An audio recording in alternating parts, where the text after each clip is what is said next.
Halo, Assalamualaikum warahmatullahi wabarakatuh. Selamat pagi, siang, dan malam semuanya. Kembali lagi bersama saya Faris dari Fasilkom UI.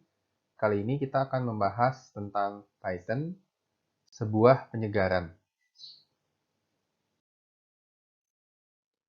Secara umum, apakah Python? Python adalah suatu bahasa pemrograman dibuat tahun 1991 oleh Guido van Rossum, dan Python bersifat cross-platform, yakni bisa dijalankan di Windows, macOS, serta Linux. Yang menariknya, Python, kita dapat mengembangkan aplikasi menggunakan Python dan kita dapat menjual aplikasi tersebut karena lisensi Python mendukung commercial use. Python juga sangat populer. Menurut IEEE Spectrum, di Top Programming Languages 2021, Python menduduki posisi teratas, disusul Java, C, C++, JavaScript, C#, dan R. Seperti biasa, pemrograman dimulai dengan mencetak Hello World, dan di Python kita bisa lakukan seperti ini. Print, lalu string Hello World. Lalu kita juga bisa menggunakan variabel. Di sini variabel name diassign dengan nilai string dasware, kemudian dicetak hello, kemudian variabel name. Yang dicetak di sini adalah hello dasware. Selain itu, kita bisa menggunakan fungsi input. Fungsi input akan meminta masukan ke pengguna, sehingga variabel name dapat diassign sesuai dengan yang dimasukkan oleh pengguna. Variabel pada dasarnya memberi nama untuk nilai data. Dan nilai data bisa memiliki beragam tipe, mulai dari int bilangan bulat, float bilangan desimal, boolean, true, false, kemudian ada juga string, list yang merupakan koleksi data, dan banyak lagi. Dan yang menariknya, di Python, variabel tipenya tidak harus fix, dan itu dinamakan dynamic typing.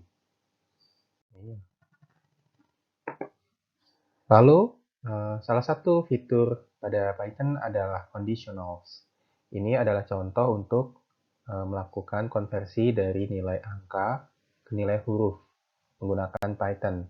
Di sini kita meminta input nilai angka. Lalu, nilai angka dikonversi ke int bilangan bulat.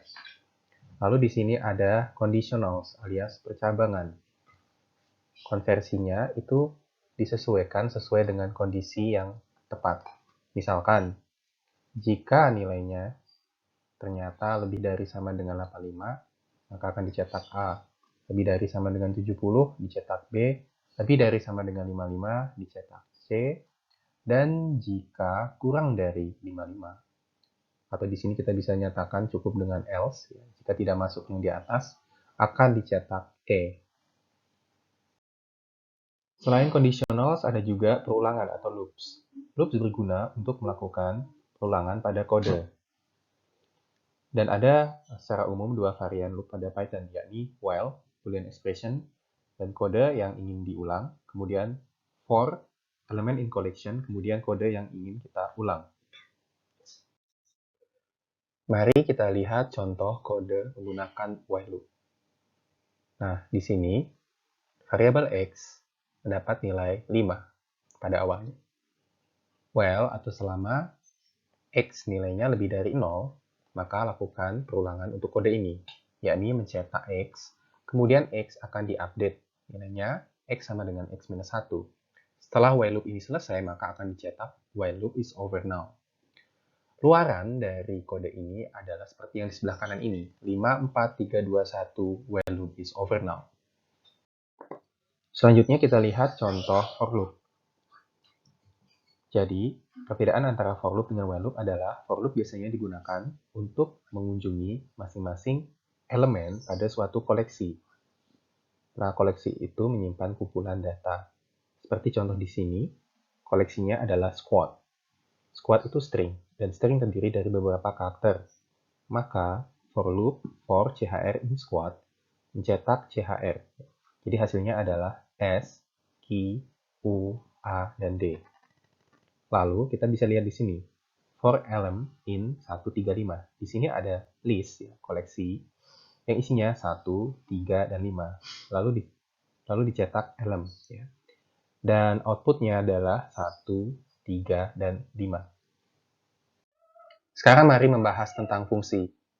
Fungsi berguna untuk membungkus suatu rangkaian instruksi. Nah, jadi fungsi dapat berguna untuk modularisasi dan dapat digunakan ulang. Contoh fungsi yang telah kita lihat yakni print dan input. Secara umum, bentuk dari fungsi pada Python adalah seperti ini. Def, nama fungsi, parameter-parameternya.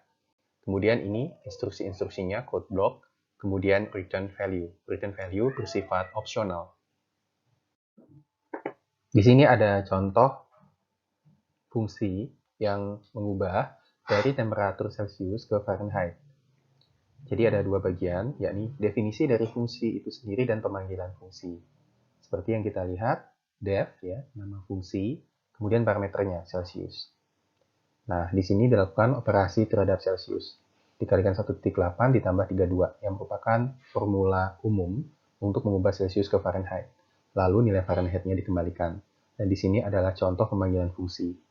Celsius to Fahrenheit 30, jadi 30 derajat Celcius diubah ke Fahrenheit. Dan hasilnya ini nanti akan dicetak 86. Kita juga dapat melakukan impor. Ketika kode sudah dibuat oleh orang lain, kita dapat menggunakan ulang kode tersebut. Biasanya itu disebut dengan library. Nah, di Python ada dua cara untuk mengimpor modul. Pertama, import modul name. Contohnya adalah import math, kemudian dicetak math.square root, akar dari 4. Alternatifnya, kita bisa menggunakan from math import square root. Dan kita bisa lihat di sini perbedaannya adalah tidak perlu diulang penulisan math dot-nya. Lebih lanjut tentang string. Apakah string itu? String adalah sequence urutan karakter. Contohnya Python is cool. Jadi ada P, Y, T, H, dan seterusnya. Tiap karakter mempunyai indeks. Nah, di sini P mendapat indeks 0, Y mendapat indeks 1, dan seterusnya sampai L mendapat indeks 13. Ingat, indeks dimulai dari 0. Kemudian kita dapat mengakses karakter tertentu menggunakan string, dan di sini ada kurung, ya, kurung siku, square brackets, dan indeks. Lalu, kita juga bisa mengakses substring via pengirisan atau slicing. String, ya, kurung siku, start, titik 2, finish. Contohnya ada di sini, X sama dengan Python is cool, seperti ini. Kemudian kita lihat, kita ingin mengakses karakter di indeks ke-10, yakni C. Maka print X10 akan dicetak C. Lalu ada juga slicing, pengirisan, ya, mulai dari 2 sampai 6, tapi eksklusif, 6-nya tidak ikut. Yakni yang diambil adalah 2, 3, 4, dan 5. Sehingga yang dicetak adalah THON. Kita dapat melakukan operasi yang bervariasi pada string. Contohnya, apakah cool terdapat pada X? Ya. Oh ya, ada. Maka ini kembalikan true. Kemudian kita juga bisa mendapatkan panjang dari string. Lalu kita juga bisa melakukan string concatenation seperti ini. X.upper mengubah semua karakter menjadi uppercase. Seperti ini hasilnya. Jika string itu adalah koleksi untuk karakter-karakter, maka list bersifat lebih generik, yakni suatu koleksi untuk items yang tipenya bisa beragam. Bisa string juga, bisa juga angka, dan yang lain. Nah, untuk list itu biasanya di dalam kurung siku seperti ini. Contohnya di sini ada list 781. Nah, di sini kita juga bisa mengakses berdasarkan indeks. Ya. Indeksnya ingat dimulai dari 0. 7 indeksnya 0, 8 indeksnya 1, dan 1 indeksnya 2. Nah, di sini diakses indeks 0 pada list X, yakni 7. Kita juga bisa mengubah isi dari X, yakni di indeks 0, X itu diisi dengan 4. Ya. Menjadi 481 kan. Lalu di append, ya. Di list 481 ditambah elemen 5 di akhirnya. Sehingga ketika dicetak, hasilnya adalah 4, 8, 1, dan 5. Di samping list, kita juga dapat menggunakan dictionary. Dictionary memetakan dari keys ke values. Bentuknya menggunakan kurung kurawal, yakni pemetaan key 1 ke value 1, key 2 ke value 2, key 3 ke value 3, dan seterusnya. Sebagai contoh, kita memiliki dictionary X. Ya. Jadi, Indonesia dipetakan ke Jakarta, Jerman dipetakan ke Berlin, dan Italia dipetakan ke Rome. Ya, ini memetakan antara suatu negara dengan ibu kotanya. Nah, di sini indeksnya itu berdasarkan key-nya. Jadi, contohnya di sini, dictionary X ya, dan indeks Indonesia, maka value-nya adalah Jakarta.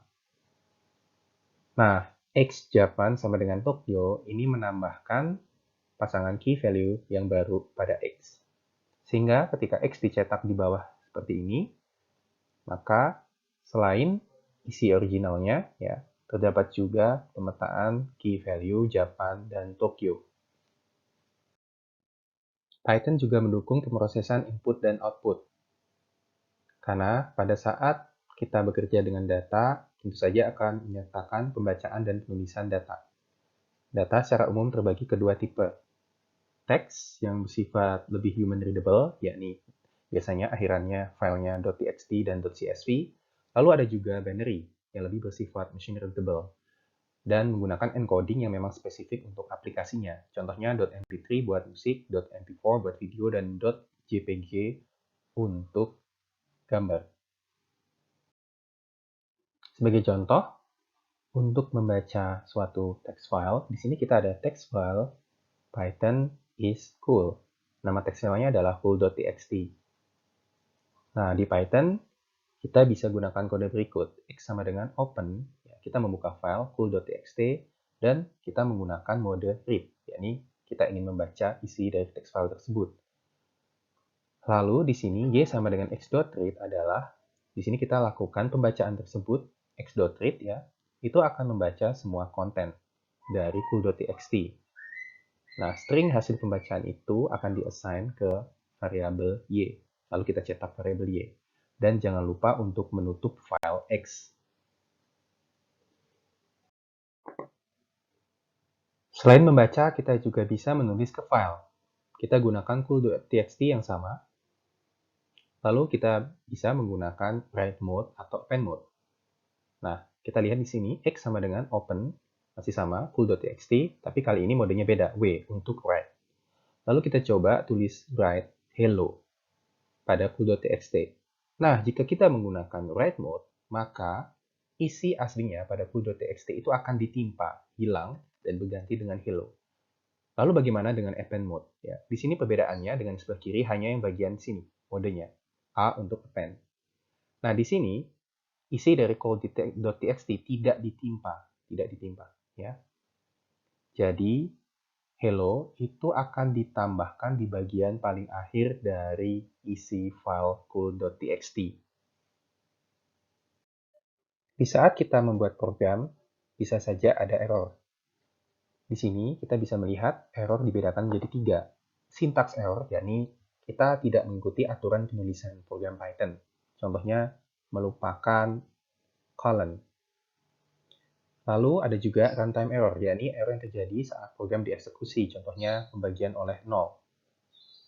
Atau kita mengakses suatu karakter yang indeksnya itu sudah melewati maksimal indeks pada suatu string.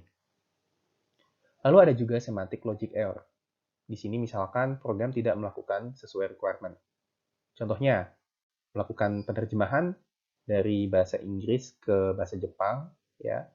Padahal requirement-nya seharusnya dari bahasa Inggris ke bahasa Jawa.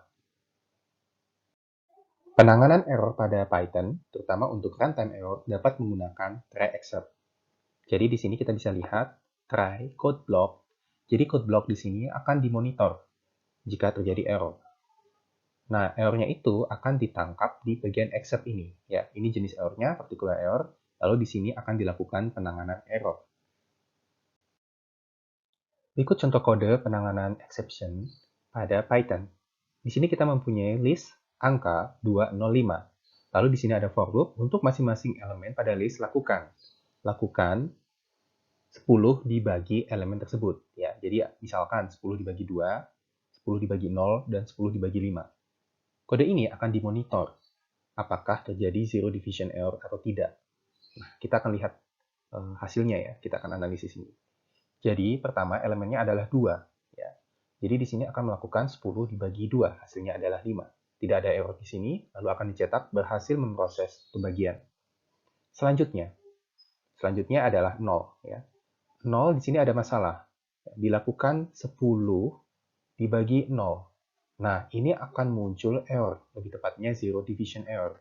Tapi kita sudah menyiapkan ya penanganan errornya, yakni except zero division error.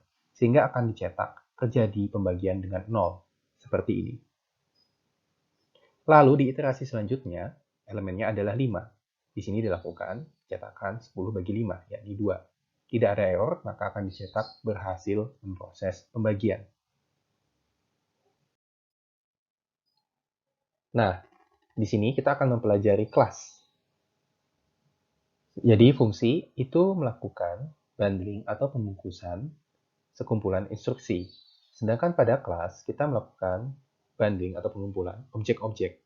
Nah, kelas itu adalah semacam cetak biru untuk objek-objek yang menspesifikasikan atribut-atribut pada objek tersebut, lalu metode-metode methods pada objek tersebut. Nah, kemudian suatu kelas itu dapat juga menggunakan kelas-kelas lain sebagai basisnya, sehingga akan mewarisi atribut serta methods dari base class tersebut.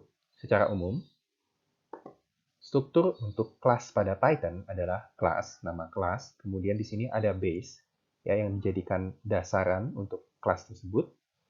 Lalu di sini ada code block atau instruksi-instruksi untuk atribut, serta instruksi-instruksi untuk pembuatan method kelas tersebut. Ini adalah contoh kode class person. Nah, di sini kita definisikan kelas, ya, person, dan di sini kita tidak perlu dalam kurung base, karena di sini memang tidak berdasarkan kelas yang lain. Ya. Kelas ini berdiri sendiri. Nah, lalu kita bisa lihat apa aja yang ada di sini. Ya. Di sini ada isMortal True. Ini adalah atribut untuk kelas. Jadi semua objek kelas person itu memiliki atribut isMortal, ya, true, yang diset ke true. Lalu di sini adalah definite. Ya. Nah, definite ini apa? Nah, definite ini dipanggil ketika kita membuat objek untuk kelas tersebut. Ya. Nah, di sini ada self, first, dan last. Ya. Nah, self itu mengacu ke objek itu sendiri, sedangkan first, ya, di sini ada Guido, maka Guido itu adalah first alias first name-nya untuk person. Lalu di sini ada Van Rossum. Van Rossum adalah last name-nya untuk person. Ya. Dan di sini kita lihat nilai yang diberikan first name sama last name itu bisa bervariasi, ya kan? Nah, jadi di sini adalah objek atributnya self.firstName, ya. Itu akan first, ya, first name, yakni Guido, lalu self.lastName, ya, nama belakangnya itu akan jadi Van Rossum. Nah, lalu kita lihat ya dua method di bawahnya. Ya, apa yang dapat dilakukan oleh person? Ya. Person dapat menggunakan method describe. Di sini ada guido.describe. Ya, ini mendeskripsikan, ya, dia sendiri. Deskripsi itu dengan self.firstName, ya, first name dan last name. Kemudian ada juga, ya, di sini method smile. Ya, jadi person itu bisa smile, tersenyum, ya, akan mengembalikan emoticon atau emoji senyum. Nah, di sini kita kunjungi kembali contoh kode ini. Di sini membuat instance person Guido Van Rossum, first name-nya Guido, last name-nya Van Rossum, ya. Lalu di sini dicetak bagaimana Guido mendeskripsikan dirinya sendiri, ya, yakni dengan first name dan last name, seperti ini, Guido Van Rossum. Lalu juga bisa Guido smiles, smilesnya seperti ini. Lalu kita juga bisa mengetahui apakah Guido itu mortal. Jawabannya adalah true. Dan demikianlah sekilas penyegaran tentang materi Python. Semoga dapat bermanfaat. Sekarang, petualangan dalam mengeksplorasi dunia Python ada di tangan Anda. Salam semangat dan salam Python. Terima kasih.